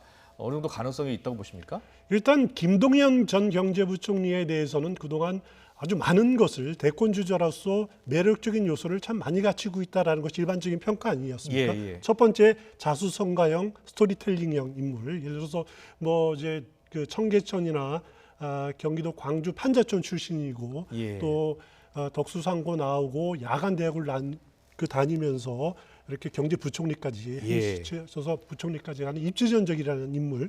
그리고 또 하나는 우리 정치가 영남과 호남으로 분리되어 있는데 이렇게 양대산맥을 이루고 있는데 거기에 충북 음성 출신이라는 거. 그렇군요. 충청 대망론을 받아들일 수 있다라는 점. 또 하나는 저는 제일 중요한 요인이 뭐냐면은 소신 있는 경제 전문가다. 경제부총리 시절에 기억하시겠지만은 장하성 정책실장과 갈등을 빚었지 않습니까? 소득주도 성장 그것과 혁신 성장을 같이 해야 된다라고 나름대로 이렇게 그 갈등을 빚고 소신을 지키는 그런 전문가다라는 점이 강점인데 문제는 뭐냐면은 아직까지 그 권력에 대한 의지를 확고하게 보여준 적이 한 번도 없습니다. 그렇군요. 지금 유쾌한 반란이라는 사단법인 결성해서 이렇게 어떻게 보면 사회 봉사 활동을 전개하고 있는데 그 유쾌한 반란이 정치적인 반란으로 이어져야지 대권 주자의 반열에 오를 수 있는 건데 여러 가지 자질은 갖추고 있는데 아직까지는 그런 의향을 내비치지는 않고 있는 단계고요. 김종인 위원장은 하나의 가능성으로서 김동연 전 총리도 이렇게 부각시키려고 지금 애쓰고 있는 그런 단계인 것 같습니다. 알겠습니다. 그리고 윤석열 전 총장이요. 5.18 민주화운동 기념일 앞두고 메시지를 냈습니다. 이렇게 이야기했습니다. 5.18은 현재도 진행 중인 살아있는 역사다. 이렇게 이야기를 했습니다. 어떤 의미로 이 메시지를 던졌을까요? 일단 5.18 정신을 특정 정당 또 특정 세력이 점유하고 하는 것은 아니다. 모든 국민이 다 같이 공유해야 될 소중한 가치다라고 하는 점에 대해서 어떻게 보면은 5.18의 금기를 깼다라고 하는 그런 의미가 있는 것 같아요. 그래서 물론 이제 윤석열 전 총장이 5.18 광주하고 인연이 있습니다. 서울대 법대 대학생 시절에 그때 형사법학회 그때 학내 학회죠. 여기서 광주 유혈 진압에 대한 책임을 물어서 모의 재판을 연 적이 있는데 그때 윤석열 대학생이 검사로 나와서 전두환에 대해서 사형을 구형한 적이 있었죠. 그래서 뭐 피신 생활도 하고 그랬다 그러는데 자신은 뭐 학생 운동하고 한 건 아니지만은 그래도 5.18 정신을 그렇게 안고 있다. 그러니까 이것은 한정돼서는 안 된다라고 하는 그런 메시지를 던진 것이라고는 생각이 들고요. 일단 좀 흥미롭게 봤습니다. 5.18을 전후해서 그래서 저는 윤석열 총장이 보다 적극적인 메시지를 내지 않을까, 행보를 취하지 않을까, 혹시나 정치 참여 선언을 하지 않을까라고 이렇게 예상은 했는데 그렇게까지 가지는 않은 것 같고요. 아직은 시간이 아닌 것으로 본인이 판단하고 있는 것 같습니다. 관심은 또 올해 같은 경우에 윤석열 전 총장이 광주를 한번 방문하느냐 관심이 일 수밖에 없는데 제가 보기에는 뭐 내일 당장 광주를 갈 그런 계획은 아닌 것 같고요. 일단 언론에서 또 이렇게 좀 잠잠해지면은 한번 조만간에 방문하지 않겠느냐. 5.18 국립묘지를 의혹을 참배하지 않을까 이렇게 예상해 볼 수 있을 것 같습니다. 알겠습니다. 마지막으로요. 국민의힘 당권 경쟁 이야기해 보겠습니다. 다음 달 11일 날 뽑잖아요. 그렇습니다. 그런데 여론조사가 나왔는데 이준석 전 최고위원 1등을 한 여론조사가 나왔네요. 그렇습니다. 일단 이건 여론조사이기 때문에 일반 국민들을 상대로 한 여론조사이기 때문에 전당대회 구조랑은 좀 다를 겁니다. 전당대회에서는 당심이 70%, 민심이 30%밖에 안 됩니다. 그렇군요. 물론 이번 여론조사를 보면은 이준석 전 최고위원이 20%가 넘어서 1위를 차지했지만은 이럴 경우에 민심과 당심이 분리되는 경우가 상당히 발생할 가능성이 있습니다. 단적인 예가 2019년 당대표 뽑는 전당대회에서 어떤 일이 발생했냐면은 그때 황교안, 오세훈, 김진태 3명이 나왔습니다. 3명이 출마했는데 여론조사에서는 오세훈 후보가 50.2%로 과반이었습니다. 하지만 70%를 차지하는 선거인단 당심조사에서는 황교안 당시 후보가 55.3%를 압도적으로 그 우위를 차지해서 그렇군요. 예. 여론조사에서는 민심에서는 오세훈이 1위를 했지만은 결과적으로 당심에서 1위를 차지한 황교안 후보가 당 대표가 된 적이 있었죠. 이번에도 비슷한 현상이 벌어지지 않으리라는 법이 없습니다. 그렇군요. 70대 30, 당심이 70, 여론조사 30이니까 그럼 나경원 전 의원이나 주호영 대표가 당 쪽에서는 훨씬 유리한 상황이겠네요. 지금 그렇게 보면 될 것 같고요. 그래서 여론조사 비율을 좀 높이자라고 하는 의견도 나왔지만 현실적으로 지금 단계에서는 임박한 단계에서 받아들이기는 어려운 단계인 것 같고요. 예. 그래서 예비 경선 컷오프를 실시해서 사람을 추려지면은 젊은 정치인 혹은 초선 의원들이 이렇게 합정 연행하는 그래서 하나의 그 중진들에 대해서 대항마가 형성될 그럴 가능성도 있어 보입니다. 네, 알겠습니다. 오늘 정치권 이슈는 여기까지 듣겠습니다. 추은 해설위원과 함께했습니다. 잘 잤습니다.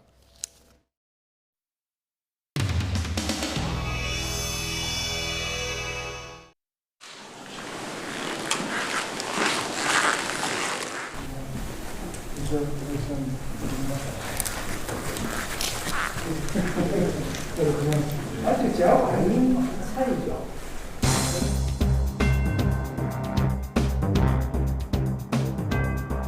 아직 제하고 아닌 사이죠. 장관한테 배웠지. 아니니까. 배우가 축하드립니다. 배우가 축하드립니다.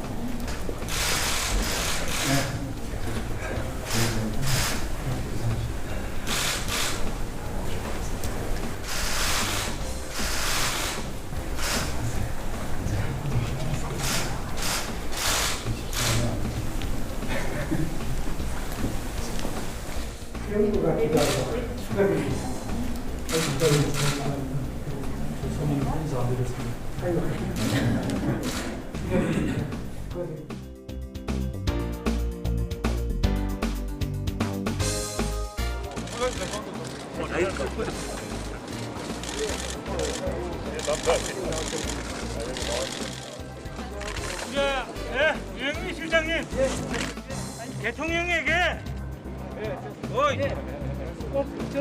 아니 그냥 대통령에게 우리 야당의 입장을 분명히 전달하세요.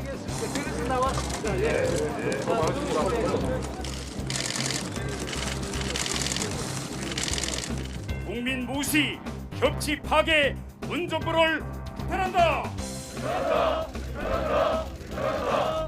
노무현 정부, 이명박 정부, 박근혜 정부 14년 동안 청문 보고서에 대한 반대에 불구하고 임명된 장관급 사람이 총 30명입니다. 문재인 정권은 4년 동안 무려 32명을 야당 반대를 무릅쓰고. 네, 안녕하십니까. 저는 어제 최고위원회에 출마한 국민의힘 초선 의원 배현진입니다. 정수리가 타들어가는 이 청와대 앞 정원에서 말씀 올리게 돼서 참 송구스럽게 생각합니다. 아까 유영민 실장과 정무수석이 오셨던데요. 바로 인사만 하고 지금 가신 거죠? 예, 그런 식의 인사는요. 제가 지역에서 일요일 아침에 아주 반가운 우리 지역 주민들과 조기 축구할 때 하는 인사입니다. 여기 와서 저희가 하는 얘기 듣고 계셔야 되지 않겠습니까? 맞습니다. 대통령은 이제 1년 뒤면 역사의 뒤앞길로 사라집니다. 대통령 스스로를 지키십시오. 아름다운 마무리, 역사에 남을 그래도 우리가 기억하는 단 한 명의 행복한 대통령쯤은 남아야 되지 않겠습니까? 단 한 명의 행복한 대통령쯤은 남아야 되지 않겠습니까? 그 대통령이 되기 위해서 스스로를 보호하시고 이런 식으로 할 거면 쓸데없는 요식행위 개각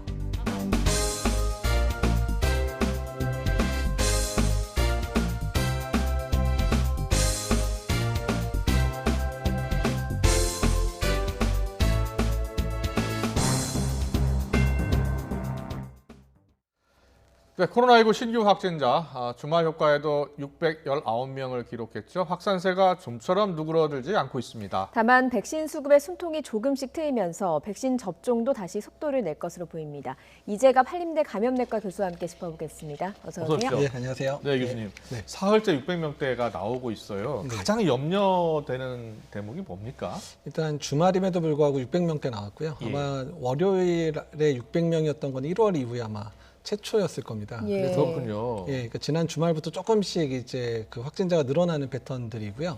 그리고 아마도 이제 5월 달에 이제 가족들이 좀 모이는 그런 그렇죠. 모임들이 많았던 예. 것들이 아마 이제 그게 효과가 나타나는 게 아닌가 생각이 거군요. 들어서 일단 이번 주 확진자가 좀 늘어나지 않을까 좀 우려되는 상황입니다. 예. 알겠습니다. 뭐 학교에서 집단 감염이 됐다 이런 소식도 좀 들어오고 있는데 지금 교육부 회의에 참석하고 오시는 길이라면서요. 2학기 전면 등교 괜찮겠습니까? 그러니까 이렇게 전면 등교를 하기 위해서는 일단은 학교를 보호할 수 있는 여러 가지 정책들이 많이 마련돼야 됩니다. 그래서 예. 학교의 학생들이 감염되는 게 학교 내에서의 감염보다는 오히려 지역사회에서 감염이 되거나 아니면 학부모들이 먼저 감염되고 아이들한테 전파되는 경우들이 많기 때문에 예. 일단 학부모들의 예방접종률을 올리는 거 정말 중요할 수 있고요. 그렇군요. 그다음에 이제 유행 상황이 악화됐을 때 학교를 문 닫는 게 아니라 아이들이 감염이 될 만한 소스에 해당되는 학원이라든지 예. PC방, 뭐 노래방 이런 데들을 이제 뭐 영업을 제한하지 않더라도 학생들의 출입을 일시라도 제한하는 그런 식의 방법들을 동원해야 되지 않을까 이런 생각을 하고 일단 있습니다. 9월부터 전면 등교하는 거잖아요. 네. 근데 유은혜 부총리 얘기 들어보니까 학교 내 학생 확진자 비율이 최근 3주간 조사해 봤더니 일반적인 그런 확진율보다 좀 낮다고 하더라고요. 네, 그렇습니다. 일단은 최근 들어서 이제 지역사회 내 감염자는 오히려 늘어나는 상황이었는데 네네. 학교에서는 방역을 열심히 하면서 학생들의 감염 사례는 오히려 줄어들기도 했었고요. 예. 그렇군요. 그다음에 예. 주로 감염되는 양상 자체가 학교에서의 전파 상황, 그러니까 오히려 뭐 교사가 아이들한테 옮기거나 아이가 아이들한테 옮기는 상황들이 많지 않다. 주로 외부에서 걸려서 아이들이 그냥 학교에 출석하는 거인 예. 경우가 훨씬 많다. 이렇게 알려져 있어서 어떤 관리가 가능한 수준이 아닐까 이런 얘기들이 나오고 있습니다. 예. 알겠습니다. 백신이 부족하지 않을지 걱정도 한때 컸는데 지금 그 수급 상황 자체에는 좀 숨통이 트인다라는 보도가 나오고 있더라고요. 어떻게 예, 보십니까? 그렇습니다. 아스트라제네카가 오늘 이제 100만회 분 이상 들어왔고 그다음에 예. 5월 말까지 순차적으로 들어오고요. 그다음에 화이자 같은 경우 매주 수요일마다 들어왔던 양들이 조금씩 늘어나면서 이제 공급이 될 거여서 일단은 일시 중단됐던 1차 접종들이 다음 주부터는 화이자나 아스트라제네카나 다 이제 접종이 재개될 거로 예상을 하고 예. 있는 상황이고요. 아마 6월 달에는 좀 더 공급량이 많아지지 않을까 이렇게 예상을 하고 지금 있습니다. 우리나라 백신 1차 접종 373만 명, 네. 인구 대비해서 7.3%인데요. 올해 상반기까지 목표가 몇 %죠? 일단 이제 1,300만 명에 해당되니까 예. 전체 퍼센트 20%를 넘기는 거를 이제 목표로 예. 하고 있는 상황들인데요. 일단 현재 화이자랑 아스트라제네카 공급량만으로도 1,300만 명에 대해서 1차 접종은 가능한 수준인데 예. 그 접종률을 좀 더 올리기 위해서 다른 백신들 수급도 지금 정부 차원에서 노력을 하고 있는 것으로 알려져 있습니다. 예. 알겠습니다. 이 접종을 맞으려고 많이들 해야 되는 건 아니겠습니까? 네, 그렇죠. 근데 이제 다만 접종 동의나 또 접종 예약이 저희가 예상했던 것보다 좀 떨어지는 상황들이어서 예. 이 부분에 대한 개선이 필요한데 특히 60대 이상의 접종 예약률이 이제 한 40% 정도밖에 안 되는 상황인데 다만 그렇죠. 40%대입니다. 예, 어르신들이 이제 아직까지 이렇게 예약을 하고 접종을 하는 거에 익숙하지는 않으시거든요. 그러니까 독감 백신 같은 경우에도 예약하고 오는 게 아니라 그냥 동네 의원에 가면 언제든 맞을 수 있었으니까 예약 시스템 자체가 좀 생소한 측면들도 있는 것 같기는 한데 그럼에도 불구하고 예약률이 꽤 낮은 상황이어서 이런 예약률을 올리고 또한 이제 60세 이상 어르신들의 접종률을 올리는 게 이번 2분기에서의 가장 중요한 목표라고 생각이 듭니다. 그렇군요. 근데 어르신들이 걱정스러워 하시는 게 혹시 부작용 때문에 네. 특히 기저질환이 있는 분들이 오히려 맞아야 된다고 하는데 오히려 더 꺼리시는 것 같아요. 예, 사실 그렇습니다. 사실 기저질환 있으신 분들이 뭐 접종 후에 뭐 사망했다 이런 언론 기사들을 많이 보시니까 그런 이제 우려감들이 있기는 있는데요. 네. 일단 우리나라에서의 접종까지 지금까지 확인된 것들을 보게 되면 일단 화이자나 아스트라제네카나 전혀 구분 없이 일단은 사망자가 발생했더라도 부검이나 여러 가지 것들을 해봤더니 예. 백신과 직접 인과관계가 증명된 사례는 아직까지 한 명도 없는 상황이고요. 예. 그다음에 최근에 나오는 이제 국내 데이터도 그렇고 영국이나 뭐 이탈리아의 데이터를 보더라도 화이자나 아스트라제네카나 동등하게 거의 85% 정도 또는 거의 90%의 예방 효과도 있고 또 중증을 예방하는 효과는 거의 뭐 100% 또는 90에서 100% 사이에 아주 좋다. 근데 이게 백신 간의 우열을 따질 수 없다라는 연구 결과들이 계속 나오고 있기 때문에 네. 일단은 예방 접종 일단은 특히 60세 이상 어르신들 예방 접종 잘 해주셨으면 좋겠다는 생각을 하고 있습니다. 예, 그럼에도 불구하고 또 젊은 사람들, 네. 뭐 어르신들 할 것 없이 기저질환이 없었는데도 부작용이 이제 으로 좀 추정되는 그런 사례들이 나오다 보니까 좀 걱정을 많이 하시고 계시거든요. 이런 걸 좀 대비해서 백신과 인과성이 안 충분해도 보상을 해주겠다. 오늘부터 그렇게 밝힌 것 아니겠습니까? 예, 그렇습니다. 이제 정부 차원에서 이제 그러니까 지금까지는 이제 인과관계를 나누는 게 5단계로 나눠져 있습니다. 인과관계가 확실하다, 뭐 인과관계 가능성이 높다, 인과관계 배제할 수 없다, 또는 인과관계가 없을 가능성이 높다, 없다 이렇게 나눠지는데 그러니까 가장 문제가 되는 부분이 인과관계를 지금 배제할 수 없거나 아니면 인과관계를 지금 따질 수 없는 상황들이 되게 많이 발생을 하고 있거든요. 그러니까 가장 대표적인 게 급성 파종성 내추럴 수액 같은 경우는 다른 백신에서 사례는 있는데 전 세계적으로 국내에서 이제 발생했던 사례가 첫 사례여서 다른 자료를 어떻게 이게 코로나 백신과 연관이 있는지를 따질 수 없는 이런 경우 같은 경우는 이제 그런 이상 반응을 당하는 사람도 되게 억울하고 정부 입장에서도 보상을 안 해줄 수도 없고 해줄 수도 없는 그런 상황인데 그러한 경우에 한해서는 이제 의료비에 대해서 실비 보상을 해서 1,000만 원까지 보상을 하겠다라는 제도를 운영하기로 했거든요. 좀 늦었지만 현재로서는 상당히 이제 좀 효과적인 정책일 수 있을 것 같고요. 접종하는 분들한테도 상당히 좀 지원이 가능한 것으로 생각을 하고 있습니다. 네.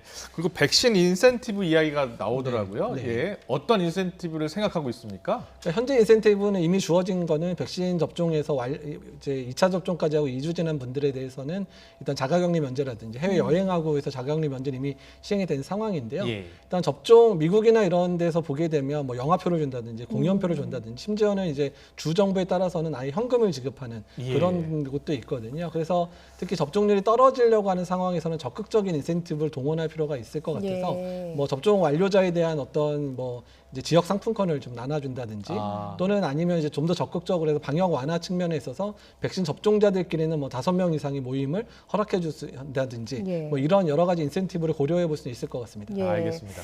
언제쯤 마스크를 벗을 수 있을까 이런 걸 이제 생각을 하면 요새 미국도 그렇고 이스라엘도 그렇고 좀 부러운 게 사실이긴 하거든요. 근데 이제 국가마다 좀 다른 전략인데 미국이 이제 실내에서의 백신 접종자들 마스크 벗는 부분에 대해서는 사실 미국 내에서도 논란이 많고요. 국내 전문가들도 말이 많은 게 일단은 이제 아직까지 무증상 감염자에서의 그런 전파, 백신 접종자에서의 그런 전파에 대한 확실한 근거가 아직 부족한 상황이고 사실 우리나라는 전산적으로 백신 접종했는지 여부를 확인하기가 쉽지만 미국 같은 경우는 백신을 접종했는지 접종이 안 했는지를 구분하기가 상당히 힘든데 이거를 그냥 풀어버리면 백신 접종 안 한 사람이 백신 접종한 것처럼 마스크를 벗고 다니게 되면 유행의 확산에 그런 이제 이유가 될 수도 있는 상황이기 때문에 이제 특히 실내에서의 마스크 벗는 문제는 아주 신중하게 생각해 볼 필요가 있다고 생각이 듭니다. 그렇다면 우리나라 같은 경우에는 백신 접종률이 예상대로 진행된다고 하더라도 올해 내에서 마스크를 벗는 일은 없겠네요. 그러니까 조금씩 완화는 되겠지만 특히 실외에서의 그런 이제 마스크 착용이나 이런 부분들은 완화될 수 있는 부분들이 있겠지만 실내에서의 마스크를 아예 벗는 이런 상황들은 조금 더 신중하게 고민하고 전문가들 또 여러 연구 자료들을 종합해서 결정해야 될 것 같습니다. 뭐 백신뿐만 아니라 마스크를 좀 벗을 수 없는 그런 돌발 상황, 변수 상황 중에 하나가 변이 바이러스 아니겠습니까? 특히 인도는 코로나 지옥이라고 불릴 만큼 변이 바이러스가 창궐을 하고 있는데 우리나라는 그 인도발 변이 바이러스 얼마나 좀 유입이 돼 있습니까? 현재까지는 뭐 이제 인도에서 주로 귀국하신 분들 중심으로 확산이 됐고 지역 사회 내에서의 집단 발병 사례는 아직까지는 없는 상황이기는 합니다. 근데 다만 인도발 변이가 영국에서도 유행을 지금 조장하면서 영국의 유행 상황이 악화시키고 있다는 얘기들이 실제 나오고 있고 전파력도 한 30% 늘어나는 것 같다. 일부 백신 효과가 떨어뜨린다는 보고들이 나오는 상황이기 때문에 인도발 변이의 국내 유입에 대해서는 적극적으로 모니터링이 필요하고 국내에 이제 확산 조짐이 보인다면 강력하게 이제 그런 걸 억제할 수 있는 여러 가지 방역 수단을 동원할 필요가 있다고 생각이 듭니다. 근데 영국에서 오늘 보니까 방역 당국이 발표한 내용인데요. 백신을 맞으면 변이 바이러스, 특히 인도발 코로나 변이 바이러스를 97% 예방한다 이렇게 발표를 했어요. 근데 이제 그 부분에 대해서는 일단은 인도발 변이에 대해서 백신 효과가 떨어질 걸 예상은 되는데 아직 소수에 대한 자료이기 때문에 좀 더 데이터가 모여야 되고요. 일단 백신의 효과는 좀 떨어질지 몰라도 일단 중증 예방 효과는 상당히 유지가 될 거니까 일단 백신 접종 여러 가지 변이가 유행하는 것만으로도 이제 그러면 뭐 백신을 맞아 뭐 하나 이런 말을 하시는 분들도 있는데 그럼에도 불구하고 아예 백신 효과가 제로가 되는 건 아니니까 백신 접종 자체는 좀 더 강화할 필요가 있다 이렇게 이해를 하시면 될 것 같습니다. 그 11월 집단 면역을 좀 달성하기 위해서 거리두기를 좀 조정할 필요는 없겠습니까? 어떻습니까? 일단은 이제 지금 상황에서는 백신 접종률이 많은 상황은 낮으니까 지금 상황의 유행을 이제 잘 막는 것 자체가 백신 접종률을 올리는 데 상당히 기여할 수도 있어서 네. 그 부분에서는 저희 준비를 해야 될 것 같고요. 다만 이제 어느 정도 고위험군들의 접종이 끝나는 이제 7월부터는 어떤 이제 이런 그 우리나라의 발병 양상과 그다음에 백신 접종률과 연동돼서 사회적 거리두기를 일부 완화할 수 있는 측면들이 이제 어느 정도 생길 수는 있는데 그 부분도 기술적으로 아주 체계적으로 가지 않으면 인도처럼 백신 접종률 오르지 않을 때 너무 급격한 사회적 거리두기 완화가 되면 인도 같은 상황도 맞이할 수 있기 때문에 예. 어쨌든 이스라엘이나 영국의 상황들을 벤치마킹해서 적절하게 순간순간 이제 그런 체계적으로 사회적 거리두기 완화는 그 조정을 해야 되지 않을까 생각을 하고 있습니다. 네. 끝까지 긴장을 늦춰서는 안 되겠다라는 말씀을 이해하면 되겠습니다. 지금까지 이재갑 한림대 감염내과 교수와 함께했습니다. 잘 들었습니다. 고맙습니다. 네, 감사합니다.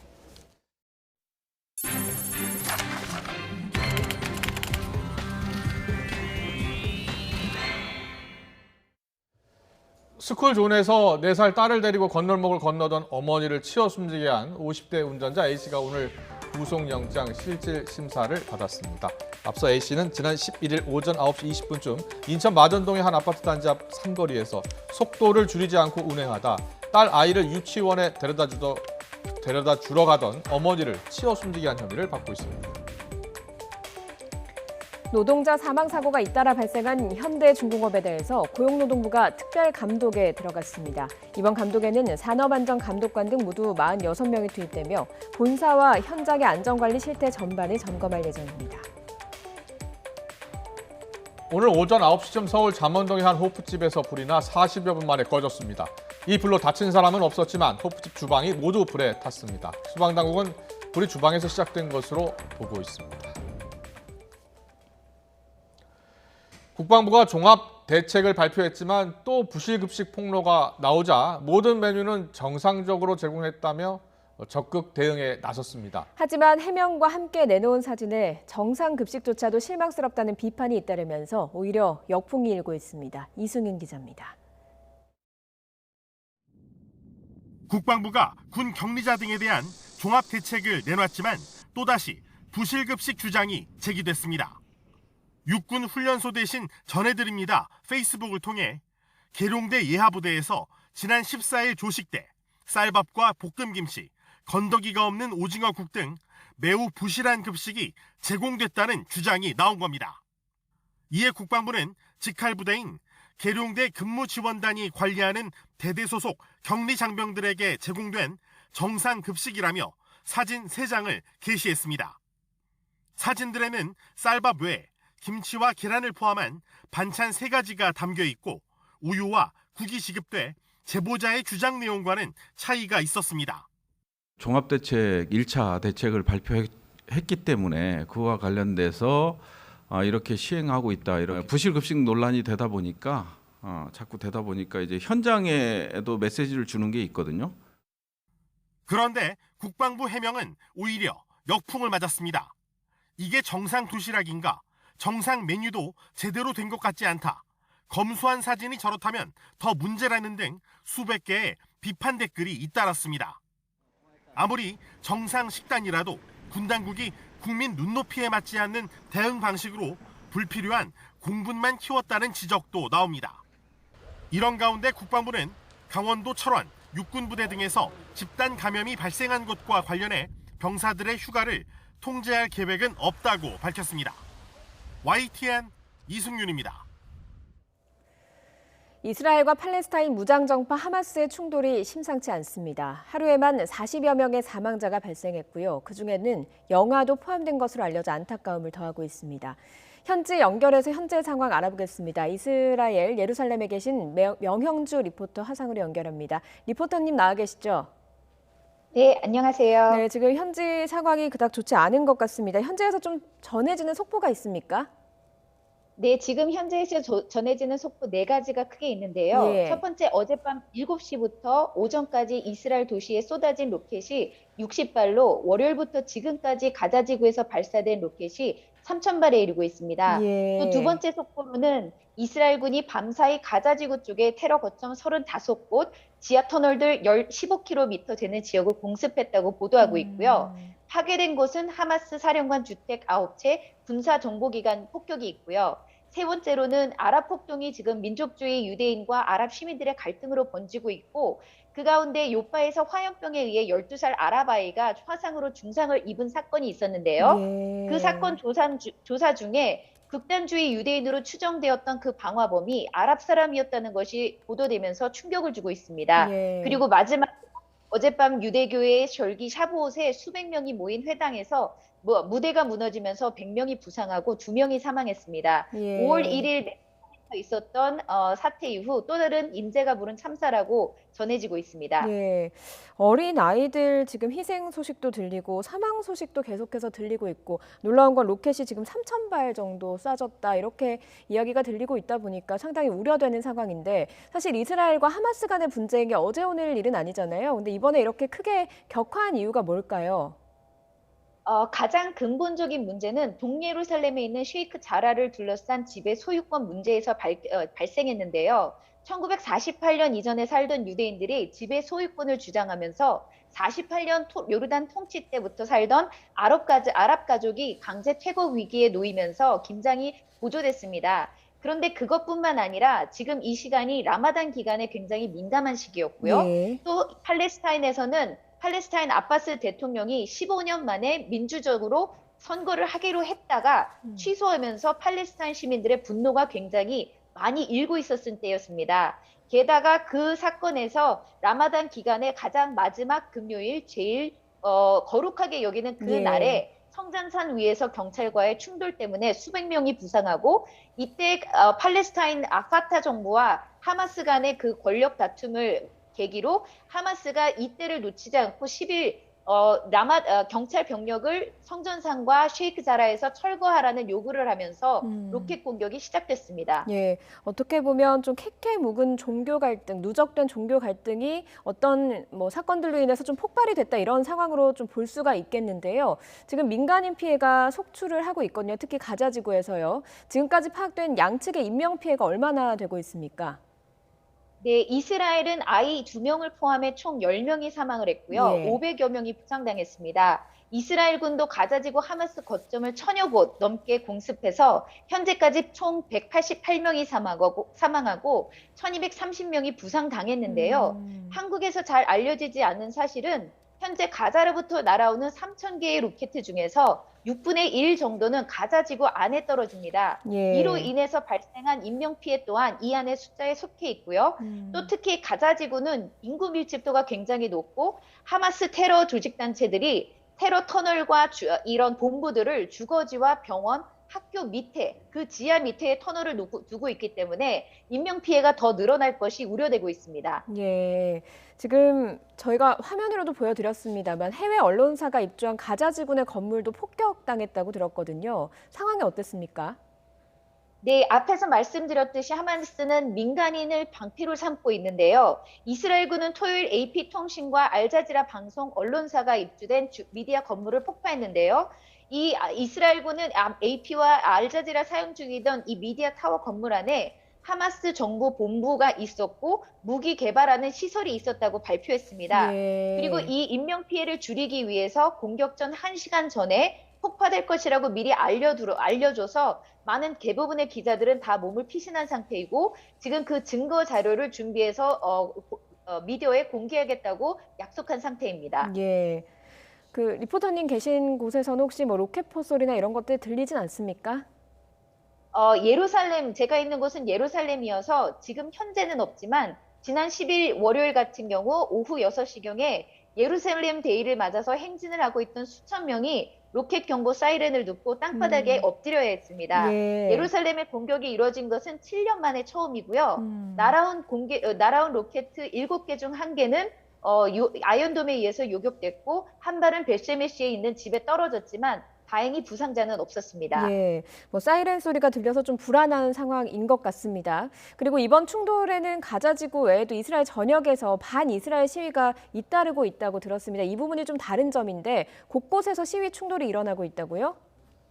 네네, 맞습니다. 지금 라마단 시작과 함께 동예루살렘에 있었던 폭동, 그리고 10일 하마스 로켓 공격과 함께 이스라엘 내 아랍인과 유대인이 함께 공존하는 도시들로 주로 확산되고 있는데요. 10일 밤에 로드에서 아랍 이스라엘 시민들이 유대인 거주지로 몰려가 수십 대의 차와 4군데의 회당들을 불태웠고요. 경찰 도착 전에 유대인들이 경고 사격을 하고 했지만 아랍 폭도들이 달려들면서 유대인의 총에 의해 2명이 사망하는 사건이 있었습니다. 예. 이 사건을 계기로 유대인과 아랍인들이 주로 모여 살고 있는 요파, 하이파, 악고, 브엘세바, 갈릴리 등 도시로 전역으로 확대되고 있는 상태고요. 또 아랍 폭도들이 지나가는 유대인을 굿하는 영상을 틱톡에 올리고 그것을 본 극우 유대인들이 또 분노, 보복 증오가 계속 잇따라 발생하고 있어서 예. 굉장히 지금 어려운 상황입니다. 그리고 앞서 말씀드렸듯이 요파의 화염병으로 인해서 방화로 12살 아이가 중상을 당했는데 극우 유대인으로 추정되었던 범인이 아랍 사람이었다는 것이 밝혀지면서 굉장히 충격을 주고 있는 상태입니다. 예, 지금 이렇게 이스라엘과 팔레스타인 하마스의 분쟁이 격화하면서 결국에는 무기를 들지 않은 민간인들이 희생을 당하고 있습니다. 어서 빨리 좀 종식이 됐으면 좋겠고요. 리포터님도 좀 몸 건강 주의하시고요. 네, 감사합니다. 예, 오늘 말씀 여기까지 듣겠습니다. 명현주 리포터였습니다.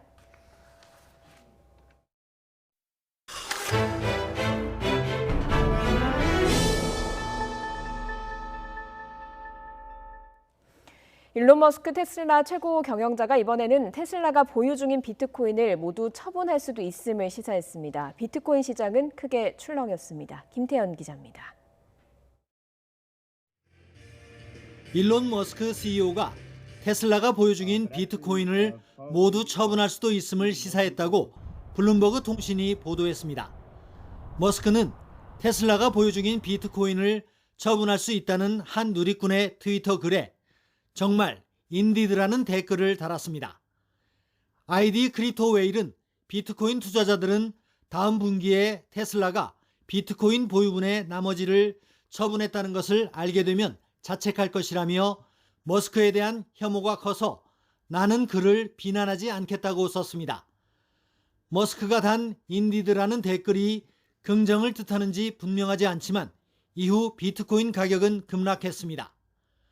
로이터 통신은 이 트윗은 비트코인 처분을 고려 중이거나 매각했을 가능성을 시사한다면서도 머스크가 처분에 동의했는지 비판에 직면했다는 심정에 동의했는지를 명시하지 않았다고 전했습니다. 어쨌든 머스크의 답변은 비트코인을 팔지 않겠다는 최근 입장에서 180도 달라진 것입니다. 머스크는 지난 12일 비트코인 결제 중단 방침을 전격 발표하면서도 보유 중인 비트코인은 팔지 않겠다고 했습니다. 그러나 불과 나흘 만에 자세한 설명이나 해명 없이 댓글 하나로 비트코인 처분을 시사했다는 해석을 낳게 했습니다. 블룸버그 통신은 해당 댓글이 무슨 뜻인지 머스크에게 물었지만 아직 답이 없다고 전했습니다. YTN 김태현입니다. 시장의 혼란이 커지는 가운데 머스크가 우리 시각으로 오늘 오후 트위터에서 답글 형태로 명확히 말하자면 테슬라는 비트코인을 하나도 팔지 않았다고 올렸습니다. 하지만 테슬라가 앞으로도 비트코인을 팔지 않겠다는 뜻인지는 분명하지 않아서 논란이 된 비트코인 판매 가능성에 대한 완전한 답변이 되지는 못하고 있습니다. 비구름이 동쪽으로 빠져나가면서 서쪽 지역은 대부분 비가 그쳤습니다. 오늘 밤까지 영남 지역에는 5mm 미만의 비가 조금 더 이어진 뒤 그치겠습니다. 내일은 모처럼 맑고 파란 하늘이 드러나겠습니다. 내일 서울의 아침 기온은 14도로 오늘과 비슷하겠지만 한낮 기온은 25도로 오늘보다 9도가량 높아서 따뜻하겠습니다. 내일 충청과 남부지방에는 오전 한때 빗방울이 떨어지겠습니다. 낮에는 하늘이 점차 개겠고요. 인천과 경기 남부, 충남 지역은 오존 농도가 높게 치솟겠습니다. 내일 낮 기온은 오늘보다 9에서 10도가량 높겠습니다. 서울 낮 기온 25도, 대전 24도, 광주 23도로 예상됩니다. 부처님 오신 날인 수요일에는 초여름 더위가 찾아오겠고요. 이후 목요일과 금요일 사이에는 전국에 또다시 비 소식이 있습니다. 지금까지 날씨 정보였습니다. 이어서 저녁 종합 뉴스 이브닝 뉴스가 방송됩니다. 시청해주신 여러분 고맙습니다.